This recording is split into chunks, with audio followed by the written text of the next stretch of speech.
Assalamualaikum warahmatullahi wabarakatuh. Halo teman-teman semua, perkenalkan nama saya Hanum Nursaning Prastyo dengan NIM A5102501131.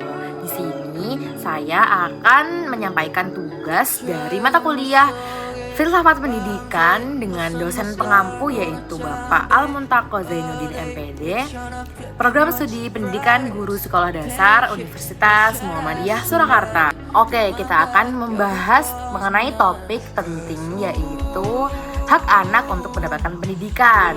Oke, mengapa sih pendidikan itu penting?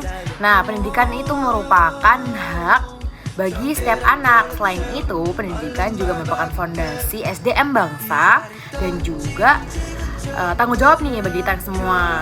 Nah, anak itu sendiri kan merupakan penerus bangsa.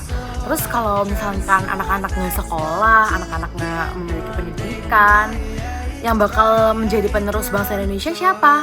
Masa depan Indonesia bakal terancam dong, ya kan? Oke, kalau gitu, mari kita bahas.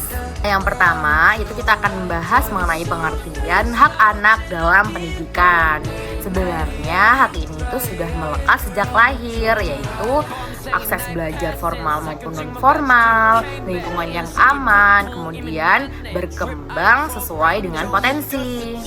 Hukumnya sudah dijelaskan pada Undang-Undang Dasar tahun 1945 di pasal 31 ayat 1 yang berbunyi setiap keluarga berhak memiliki pendidikan. Nah, kemudian ada lagi di Undang-Undang Nomor 23 tahun 2002 mengenai perlindungan anak, yaitu negara wajib penuhi, bukan pilihan tapi kewajiban.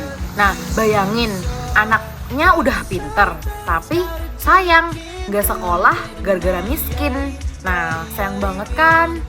Oke, untuk yang kedua yaitu kita akan membahas pentingnya pendidikan bagi anak. Pendidikan itu sendiri nggak cuman sekedar menghafal saja ya, tetapi juga menjadikan anak sebagai manusia yang utuh, seperti pintar dalam hal pendidikan, dalam hal akademik, bertanggung jawab. Anak juga bisa mendapatkan moral dan akhlak yang baik, kemudian bisa disiplin, dan juga kemudian anak itu dapat bisa memilih yang mana yang salah dan yang mana yang benar, kemudian dapat berpikir secara kritis dan juga lebih kreatif. Dan yang pastinya anak akan siap untuk menerima era digital yang sekarang ini seperti AI dan yang lain-lainnya. Untuk manfaatnya sendiri yaitu anak akan putus dari kemiskinan, kemudian memiliki peluang kerja yang bagus dan hidupnya menjadi lebih layak. Anak yang berpendidikan dapat menjadi pemimpin bangsa loh, dan bukan beban sosial. Contohnya ada anak desa, kemudian dia sekolah tinggi dan sekarang bisa menjadi dokter yang sukses.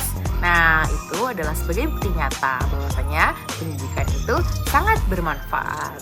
Selanjutnya yang ketiga yaitu permasalahan yang dihadapi. Meski mereka itu dijamin oleh undang-undang, tetapi kenyataannya juga pahit karena dari segi ekonomi keluarga yang miskin itu kurang mampu untuk membiayai anaknya dalam bersekolah meskipun mereka mendapatkan dana BOS ataupun KIP. Oke, untuk geografi sendiri ada yang daerahnya itu jauh, kemudian akses jalannya itu jelek, nggak bagus, dan ada anak yang rela jalan kaki berjam-jam untuk pergi bersekolah. Banyak juga orang tua yang kurang sadar nih teman-teman. Mereka menyuruh anaknya untuk udah kamu gak usah sekolah aja, kamu cari kerja aja ya. Nah, kayak gitu. Apalagi anak perempuan, mereka cuma disuruh udah kamu di rumah aja, bantuin ibu, bantuin bapak di rumah beres-beres gitu.